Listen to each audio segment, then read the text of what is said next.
तो गाइस पापड़ बनते हुए बहुत देख लिए, अब हम देखेंगे नूडल्स कैसे बनते हैं। मैगी जो होती है, अच्छा भाई, गंदी सी मशीन में सबसे पहले ये गंदा आटा वाटा जो भी है वो डाल दो। अच्छा भाई, इसके बाद ये क्या है, पैर से हाथ से खोलने की तो तौफीक ही नहीं हो रही, वो खुलने वाली चीज़ भी नहीं है हाथ से भाई। अच्छा ये क्या है, हाँ जो भी है खुरच खुरच खुरच के निकाल दे, जो भी है माँ सेठ खुश होना चाहिए, कुछ ना छोड़े पीछे। क्या करेगा अब, इसका सर पे पहनेगा, इसको क्या करेगा। अच्छा मशीन का ढक्कन है, इसमें बनेंगे, तैयार होंगे हमारे नूडल्स। कहाँ है वो, ले भाई टाइट कर दे, बना दे। ये आ गए नूडल्स।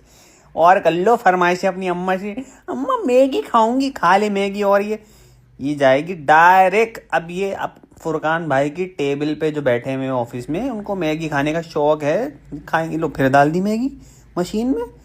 ये क्या कर रहा है, अच्छा फिर निकल लिए। अच्छा उसमें खुश नहीं हुआ था, बैच ख़राब हो गया था। लो भाई तैयार हो गई।